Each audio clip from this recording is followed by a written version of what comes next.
Welcome to this video, the first in a series where I will explore whether and how to use psychometrics and try to clarify some common misunderstandings. My name is Roy Childs, a chartered psychologist who is a user of, an author of, and a critic of psychometrics. This is the first in a series of 3 videos which starts with clarifying misunderstandings. The second will explore ways to reframe what psychometrics really delivers. And the third suggests ways to make psychometrics more useful, more fit for purpose, which means proposing solutions that add value. But my first question is, why are you here? I presume the title, Should Coaches Use Psychometrics, has triggered your curiosity, and I guess there could be 3 main reasons. Perhaps you are an advocate, someone who uses psychometrics already but would like to confirm or clarify your reasons more eloquently. Or perhaps you are wondering about extending the range of what you use. Or you could be a cynic or a critic, someone who doesn't use psychometrics but wants to better justify that position. You may have clients putting pressure on you to do so, or you simply believe that psychometrics as you understand them do not fit your values. Perhaps they appear too impersonal or static when you work to help growth and change. But more likely, you are in between, an explorer, undecided, cautiously curious, wondering what you could get from using them, and perhaps you have dabbled with a tool or two and think they could add value to your practice. Whatever your reasons, I am sure there is one thing that you all have in common: a desire to add value to your clients. I suggest you reflect for a moment to consider which camp you fall into. It could be interesting to see if that changes by the end of these videos. You could write down your thoughts using these prompts. Begin by deciding whether you think you are mainly an advocate, a cynic, or an explorer. But then try to look at the issue from both sides and consider the positives, why people or you like to use psychometrics, and then consider the negatives, why people or you don't like to use psychometrics. If you need to pause the video to give yourself a bit more time, do so now. If you are asking yourself why I use psychometrics, what I'd like to do is to give you an example from my own experience. My client, Kevin, was a late teenager. He was volunteered by his mother because he lacked focus and direction, and she wanted to help him to sort out his future. Her approach was essentially what I call the medical model. She saw the symptoms, was coming for a diagnosis, and expected the medication, the solution. Already, some basic ground rules are being stretched. Who is the client? Was the teenager really wanting help? Was his attendance voluntary? Or was the client really the mother? I will leave you to draw parallels with work-based coaching, where ostensibly the client is the employee, but really it could be their boss. We know that clarifying boundaries is always important, but it is not always easy. So I spoke to Kevin before our first face-to-face session to establish a connection and his willingness to proceed, and that done, I invited him to complete some online questionnaires. He arrived at our first session with his mother, whom we had agreed would go shopping and come back later. Now Kevin presented in a way that many of you may recognise. He showed low energy and low engagement. I don't want to labour this too much, but as we talked through the reports, he demonstrated typical reactions to his results. You may find it useful to observe these stages in your own clients. There was initially some recognition that the profile did reflect himself. Comments like, "Yeah, I see that." I call this affirmation, an important part of the process to establish the profile's credibility. And then there were moments where there was a little more enthusiasm. Comments like, "Yeah, that's a good way to put it." I call this articulation. People often don't have a good way to capture or summarise aspects of their personality. And then some more positive moments when the client says something like, "Oh, that's interesting. I hadn't thought of it like that." This is what I call the discovery stage, a new idea that they realise could be true. And finally, some of the most interesting are when there's a reaction such as, "Well, I don't know about that. I'm not sure that's true." This is the moment when the current self-perception is being challenged. How would you handle that? There is a danger that disagreements are abandoned in favour of the person's current view of themselves. So it is important to recognise the value of disagreement. Unfortunately, less experienced users of psychometrics may never get beyond the affirmation stage. In fact, many describe a good session as the client agreed with the profile. However, it is the disagreements which we can reframe as the surprises that can lead to change because they are a challenge to the current self-perception. And as people developers, coaches know that there is no development without change. However, to challenge self-perception requires both skill and legitimacy, and to do this requires faith in the questionnaire. Otherwise, you may be more inclined to accept your client's current view. So here are 3 rules for using psychometrics. First of all, make sure that you have chosen a well-constructed tool. You don't want to challenge self-perception on the basis of random numbers. And a well-constructed tool does mean far more than an attractively presented report. And then you need to understand that tool well. You need to get beyond the simplistic labels to the underlying concepts and the psychology that they represent. But thirdly, you need to be prepared to let go. When you challenge, you need to remember that any tool could be wrong. No model fits all people at all times. But without the 2 rules above, you are in danger of letting go too early. So to summarise, the best sessions are often when a client disagrees with the profile. It's the surprises that lead to challenge and change, and that is the gold dust in a session.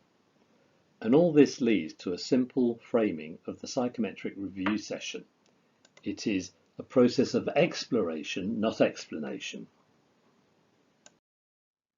What I've been outlining may seem at odds with the fundamentals of psychometrics, a model based on scientific measurement. In fact, the reason that some coaches reject psychometrics is precisely because of these fundamentals. So let me elaborate. The psychometric clarion call is quite rightly reliability and validity. In other words, accurate and fit for purpose. Unfortunately, psychometric reliability is not about accuracy. It focuses on a correlate of accuracy, which is suitable for unchanging traits, namely consistency. Now, are persuasiveness, conscientiousness, emotional intelligence, or change agility, to name but a few, are these static and permanent or dynamic and changeable attributes? And who decides? Remember, the psychometric lens is built to work with and identify and use and create stable traits. Coaches usually want to deal with the client's changing and evolving understanding, and so psychometrics could be focusing on the opposite. Of course, there is value in knowing what cannot change. We don't want to train a turkey to climb trees, but if we use the psychometric lens, we are trying to capture the essence of something dynamic, perhaps a waterfall, with a still photo, which does not capture its essence. And as for validity, if we have consistency and accuracy, we still have to ask ourselves, are we shooting at the right target? So let me move on to what I call the validity trick. You will see many authors and publishers blithely saying that their questionnaire is proven, rigorously developed, highly reliable and valid, But what do they mean? And should we accept the claim, especially when we're working with individuals? So let me illustrate. If I were to ask 1,000 people, are you persuasive? I can guarantee that we will get a range of scores. But now the hard part. Suppose I manage to find a measure of persuasion effectiveness, and consider that in today's world, people like Donald Trump, people on Twitter, people in meetings. But let's suppose that we do find a measure, and then we correlate the two together, and I guarantee we will find that there is a small positive correlation between them. Why? Because people generally do have some idea, often a very rough idea, of whether they are persuasive or not. But such correlations are presented as validity coefficients, and I want to question their value. If you picked any one of those 1,000 individuals, what faith could you have in their self-reported persuasiveness score? What gets glossed over is how general findings in large groups do not justify their use at the individual level. But this is what we're encouraged to do. The psychometric model works well for what I call hard numbers applied to large groups, but we are using soft numbers with individuals, and I'll elaborate more on that in the next video. We must not be seduced by the claims of rigour and validity, which can be quite inappropriate, certainly for the way in which we wish to use our questionnaires. So, pulling a few threads together, here are some reasons why some coaches do not use psychometrics. They regard them as merely descriptive. This is often because their process stops at the affirmation stage, as mentioned earlier. There is also the fact that they can seem limiting. If you give something a name, it becomes an explanation, a label, and it can put you in a box and wash out your uniqueness. Now, labels can be useful, don't get me wrong, but approaching the human condition through a lens of what we have in common and what doesn't change can grate for those whose orientation is with growth and uniqueness. Also, quite often, they simply give you the obvious. You've been asked some simple questions, you've been asked for first reactions which encourage you to produce your standard stereotype instead of inviting you to a thoughtful re-evaluation of who you are at this point in time, and then the results are simply sent back to you dressed up with norms and stats, perhaps giving the illusion of science, but more on that later. Asking whether you think you are persuasive and then getting a profile that tells you that you think you are is hardly a great revelation. And then finally, they are often seen as static. Now, I have said how psychometric reliability does not mean accuracy, but is in fact a correlate of it, consistency or stability. And because psychometrics seeks and creates profiles that are not supposed to change greatly, together with adding in a bit of nature-nurture controversy, people with a growth and development paradigm can be put off. In fact, the psychometric model deliberately weeds out things that may be sensitive to change. This can be at odds with the coaching aims, which is to facilitate change. You may be wondering why I don't reject the psychometric approach entirely. First of all, there is a place where the psychometric lens is particularly useful, and let me illustrate. Consider two ways of measuring someone's memory. I could ask you to answer the question here on a 10-point scale, and for future reference, such numbers are self-report scores. Alternatively, I could ask you to remember these objects. Now write them down. If you want to pause the video, please do so to see how many you can remember, but that will also give me a score between 1 and 10. This second score is a measurement where the number does imply quantity. This is what the psychometric model was developed for. But think which number is likely to be a more accurate measure of short-term memory. Clearly, the self-report score is subjective. It depends on many things, like who you are comparing yourself against, how you think it has changed as you got older, and much more. Sadly, this is forgotten when people get their personality profile. Having been asked questions about their persuasiveness or enjoyment of change, we still only get self-report scores, and I will elaborate more on this in the next video. But we need to recognise that simple questions like "I am persuasive" trivialise what is a highly complex attribute, which involves multiple factors, including vastly different environmental conditions. So simple self-report scores based on oversimplistic questions, I think, do not do the attribute or the person justice.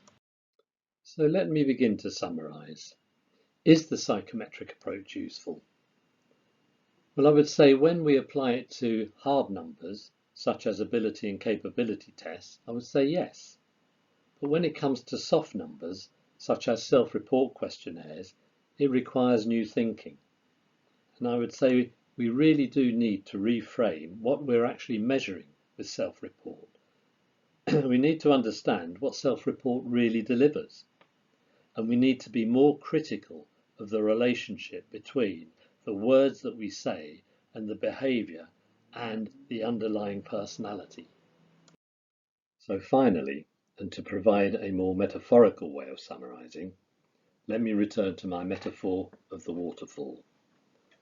The psychometric picture of a person is like a photo of a waterfall. It captures an impressive but static image. We then have to understand what has been missed and how the picture shows current conditions, say the drought or the flooding of the times. Our job is to imagine and then reconstruct something that is more like a video, something that communicates the power and the dynamics of a moving system.